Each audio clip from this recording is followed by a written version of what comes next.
Your Omaha High is being sponsored by Best Buy Signs, creator of the Omaha Parks program, OmahaFastFoods.com, Kohl's Pharmacy and Home Care, Certified Transmission, Centris Federal Credit Union, Shold-It, Rotella's Italian Bakery, La Peeps Restaurant, Performance Auto Group, Two Men and a Truck, Crane Landscape Construction, Shout Weekly, Mid-America Speakers Bureau, Farm Bureau Financial Services, Critter Control.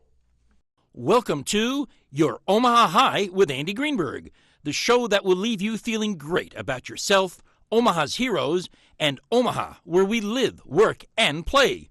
So park yourself on the bench and have fun.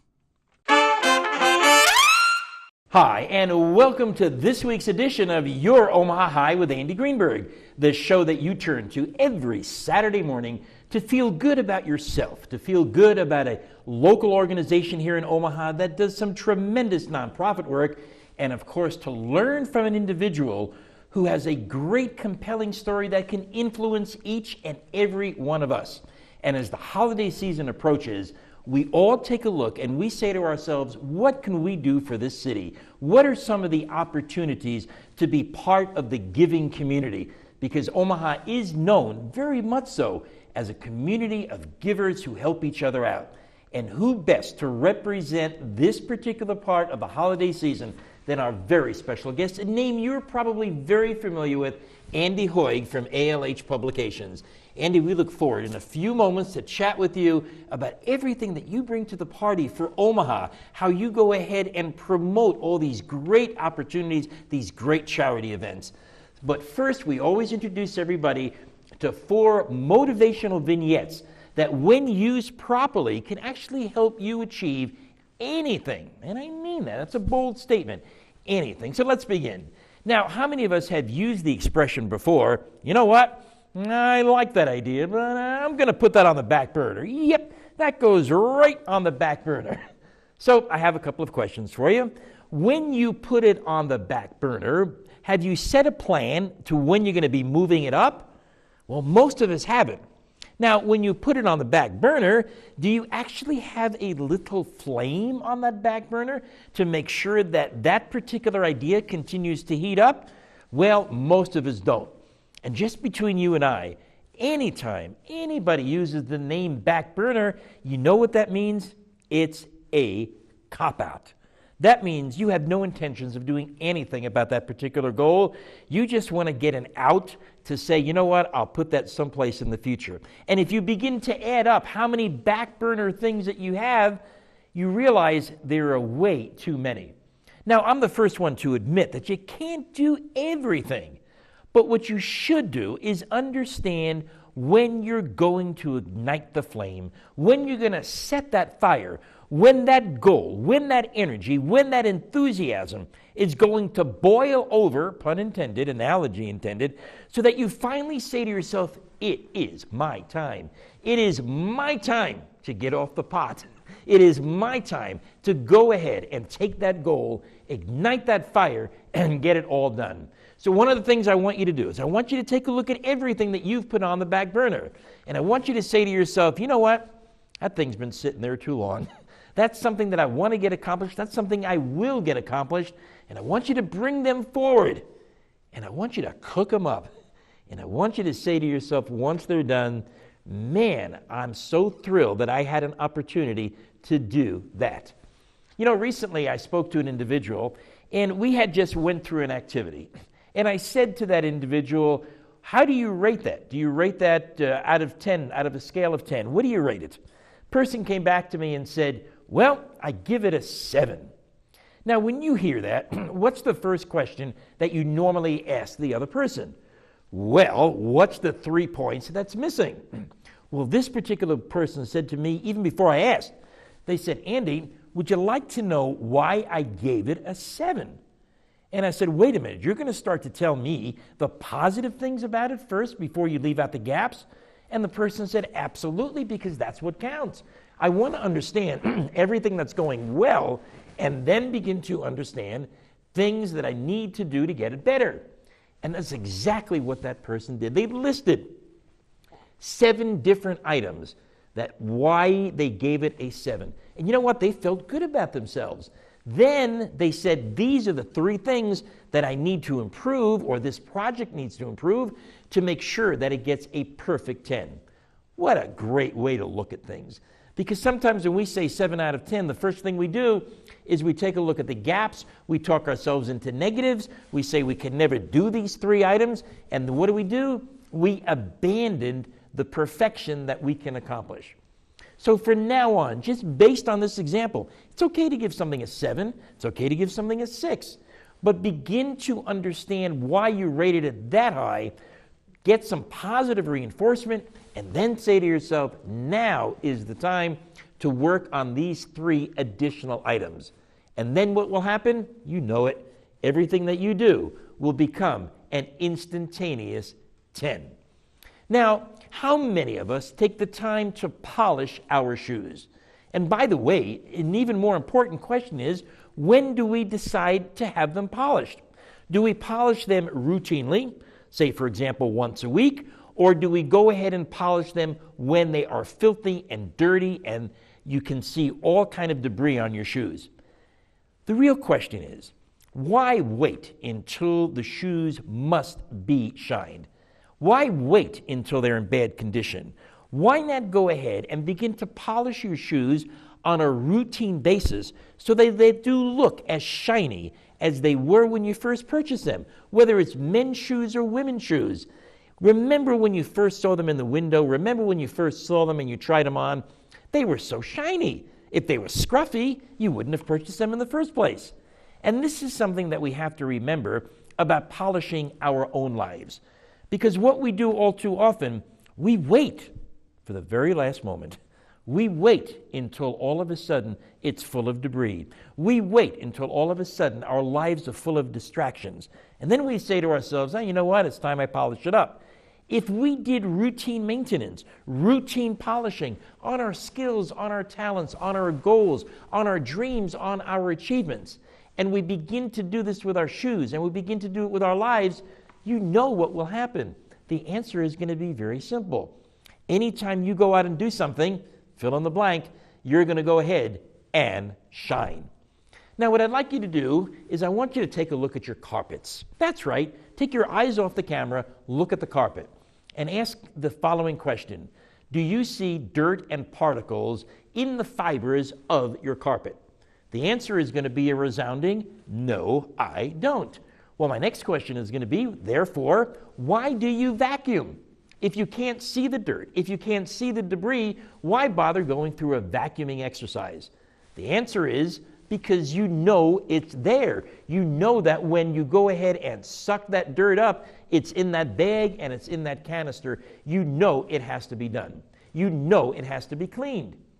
Now, here's a question. In our lives, how much debris is there that we don't see?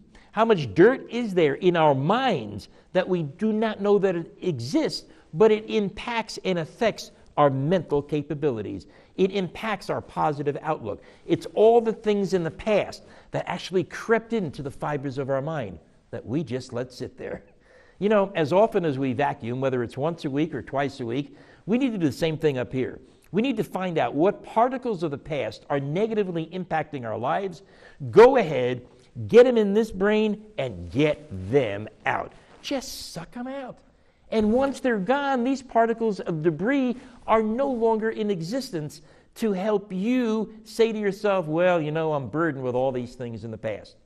Every time you use a vacuum cleaner, every time you see a vacuum cleaner, always say to yourself, you know what? My time is now to clean out all the debris that's preventing me from accomplishing what I want. Very quickly, let's go over our 4 motivational vignettes. The back burner, put the flame on. 7 out of 10. Always talk about the positives first. Always keep yourselves very shiny, very polished. It shows and it makes you feel better. And also remember to also vacuum out all the dirt and debris that's been in your mind. And now let's go ahead and talk a little bit about a wonderful nonprofit organization here in Omaha called your Friendship Program Services. Listen carefully. Friendship Program is celebrating 35 years of providing adult day services and mental health services to the clients in the Omaha community. Friendship Program Incorporated is a community-based agency dedicated to providing quality services for adults with aging and mental health needs. Friendship Program currently serves 400 participants through the day programs and community support services. Nursing services, transportation, and social services are available to enrolled participants. Breakfast, lunch, and snack are served daily at each day program. Friendship Programs Incorporated Day Rehabilitation Services provides assistance to adults experiencing a mental illness. The goal is to provide the participants' ability to live in the community with decreased frequency of hospitalizations and encourage each person to live in the most independent situation possible. Friendship Programs Community Support Service provides assistance to adults experiencing all type of issues so that they can remain independent and active members of the community. For more information about Friendship Program services, you can call them at 402-393-6911, or you can email them at friendship_program@hotmail.com, or simply go to their website, www.friendshipprogram.com. They do great work for Omaha. If you know somebody that needs their services, please contact them. And now we get the opportunity, as the season comes upon us, where we really want to get more involved in charitable events, where we really want to understand how the city of Omaha has become a city of giving, a city of coming together.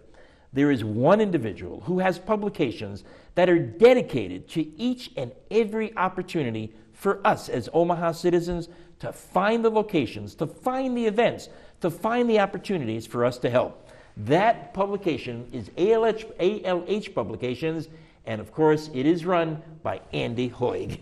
Andee, it is great to see you again. It's good to see you too. It's great to be here. Thank you. And I have read your magazines, your publications, both online and at home. Yes. And they do so much. They are so inspirational. Thank you. And when did you start ALH Publications, and why did you pick this particular editorial strategy to publish about?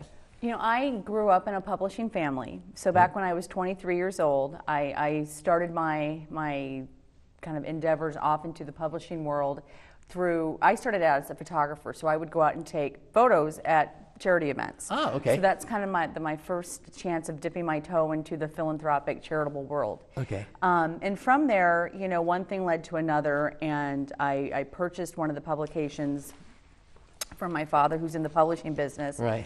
And you know what? I've always been exposed to that piece, and it's kind of a little bit by default because I didn't set out going into that area. Right. But the more I got into it, the more I just loved it. Now, back when I was 23 years old, I will tell you, there was not as much going on in the community as there is right now. So about 5-6 years ago. Yeah, you're very sweet, very sweet. So, and that happened to be 1990. So Yeah. back in 1990, we've covered about 85 charity events in the magazine, or it was a newspaper back at that time. Right. And now we cover over 300 to 400 events every year. We get requests to cover over 500. So it just shows you how that segment of the community has just exploded over the last 20, 25 years. What do you attribute that to? Because over that time period, there's been economic distress, Yes. There's been economic growth, but that kind of tells us something about Omaha. It tells us something about Omaha, and I think it tells us about how people see the needs in different areas. You know, I just find it so interesting. There's so many nonprofit organizations out there that are supported by so many, and they do very well in you know, gathering donors. But you know, anywhere from animals to children to the arts to the elderly to the environment, it's amazing what people do and how they step up and take ownership of how they're going to contribute back into the community. Is it the Omaha culture to be a giving city? I mean, we hear that outside of Omaha. Yes. People always say, Omaha's a giving city. That must be our culture.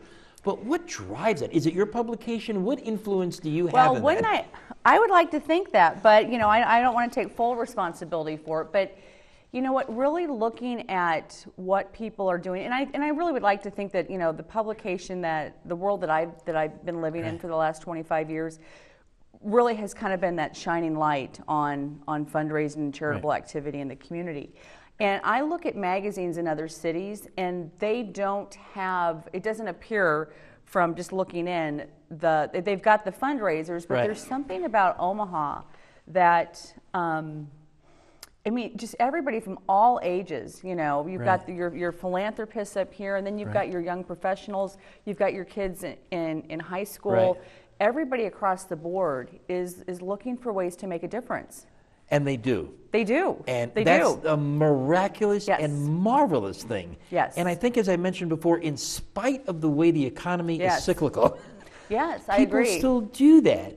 And so the question comes up, when we had the recession, was there a drop in the type of charitable giving in Omaha that was reflective with the economy, or what was some of the trends happening then? So, you know, going back to you know, 2008, 2009, I know there was a decline in giving, but I also know that there was kind of an increase in other types of activities.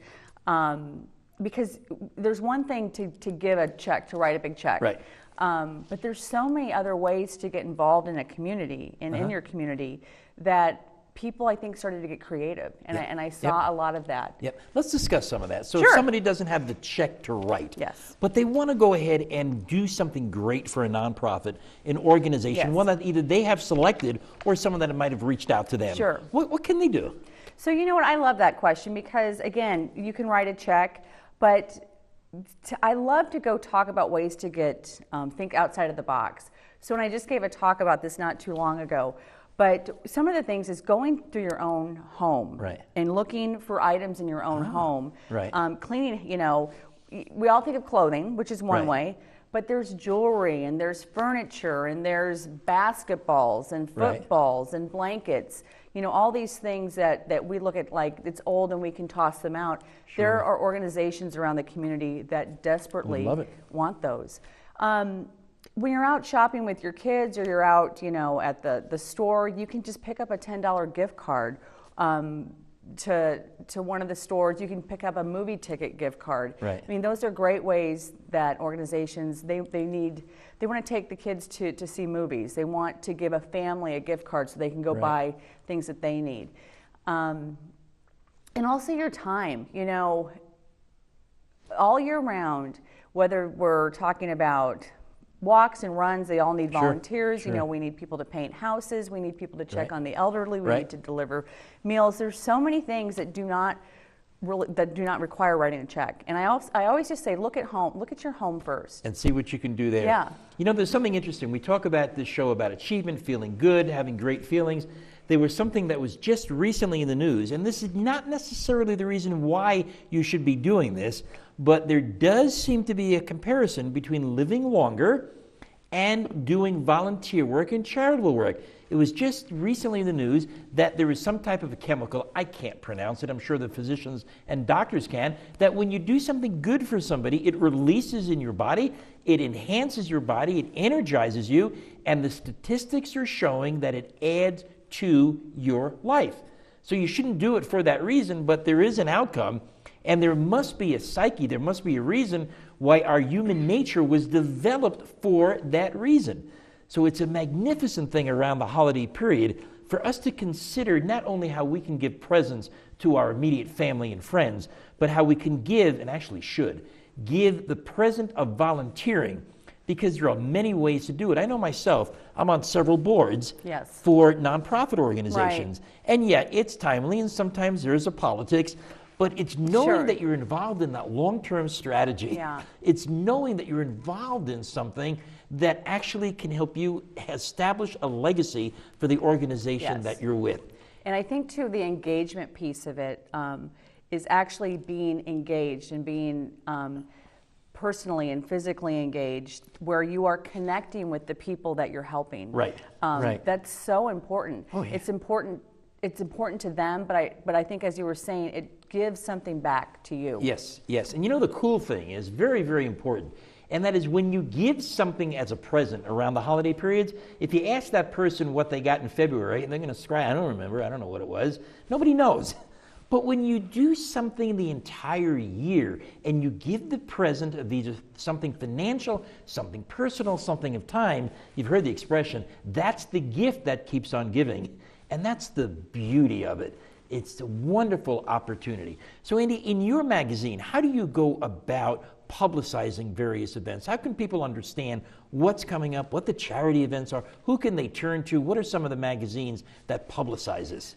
Absolutely. So I have a couple different publications. One is Metro Quarterly, right, and that's where we're out photographing the charity events, where we publicize the photographs. And looking over the last 25 years, a lot of these nonprofits, that really has been the only time that they are recognized in a public forum, in recognizing the volunteers and the good works that they're doing.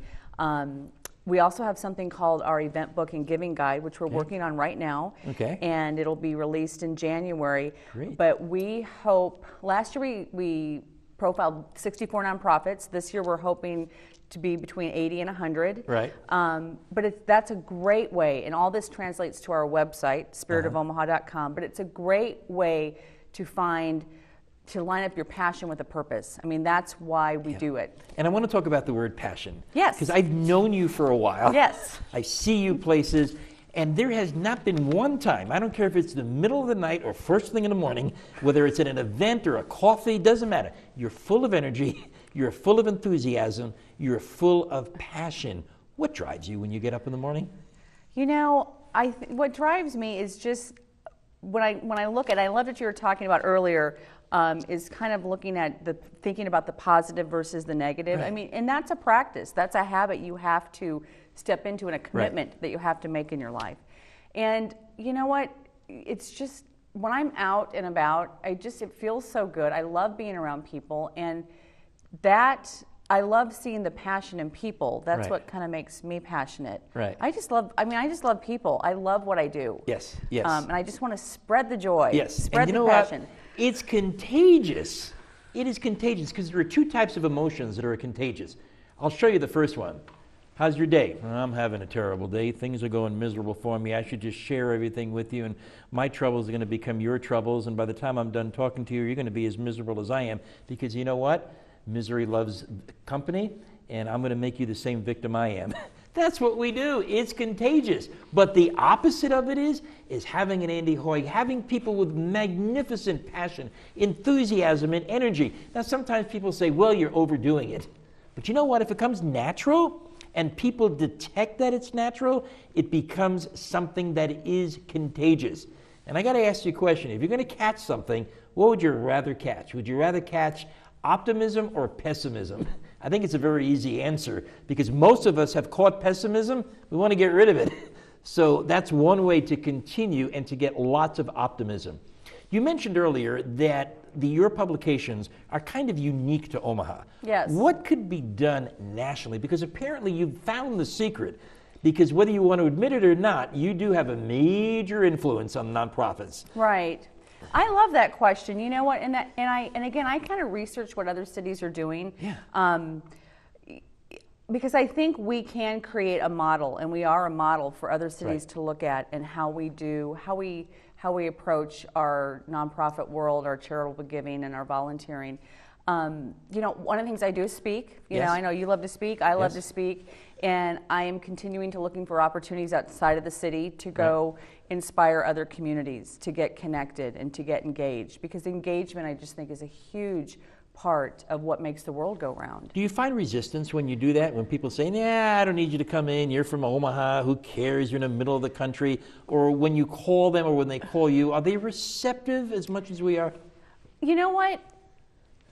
Yes and no. There's two sides to that. So you kind of have to coax people and talk them through some things. But usually when I approach somebody, or I'm approached, there's a equal energy there. Right. I mean, we kind of, we're in the same field, and so it's a win-win. It's a win-win. Yeah. And once you're there, I bet you they're happy, and hopefully they follow through. Yes. So capsulize for us, what are some of the opportunities right now during the holiday season for people to really give? I mean, we've got them motivated. They're watching. Absolutely. They want to hear it. Absolutely. I love it. I love it. So again, go into your own homes. And the thing I love about it is get your family and friends involved, because when you get people involved, especially around the holiday season, I think it makes it more fun. Right. So go into your own homes, look at what you can release, what you can let go of, right. And find different charities that you can place them in. And again, our website, spiritofomaha.com, you can look at, if you're an animal lover, right. Blankets, Humane Society needs blankets. They need there you go. food. They need toys right. for the animals. Right. For kids, the kids needs toys. You know, the Salvation Army, you've got the bell ringing. So I'm going to add to that for a moment. You know how many times communities have dumpster day, and we just wait for that dumpster to be there and we throw all our junk out? Get rid of dumpster day. Do it right now. Take a look at what's in your home, in your closets, and don't dump it. Just give it away and put smiles on people's faces. Andee, real briefly, if there was one thing you want everybody to take away from this interview, what would it be?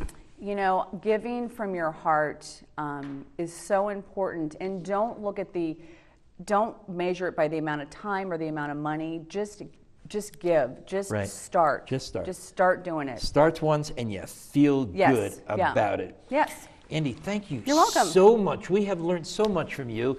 And on behalf of everybody in Omaha, and I'm talking about the people that give, and I'm talking about the people that receive. Yeah. Thank you for waking up every morning with energy, enthusiasm, and passion, because it's clear that Omaha is as good as a charitable city as it is because of you, your publications, and your dream when you were 23 years old. And I bet when you took that first picture and that first photograph, you didn't picture this happening, and we're grateful that it developed. Thank you. This week on your Omaha High, we learned about the back burner, 7 out of 10, how to polish your shoes, and vacuuming. We learned about a nonprofit organization, and we're inspired by Andee Hoig. You want to know what's coming up next week? A person that was bullied very bad as a kid and now is a prominent doctor right here in Omaha, Nebraska. Follow his transition as we move forward to next week's edition of your Omaha High with Andee Greenberg, right here, Saturday mornings, 10 o'clock. Stay high on Omaha and yourself. See you then.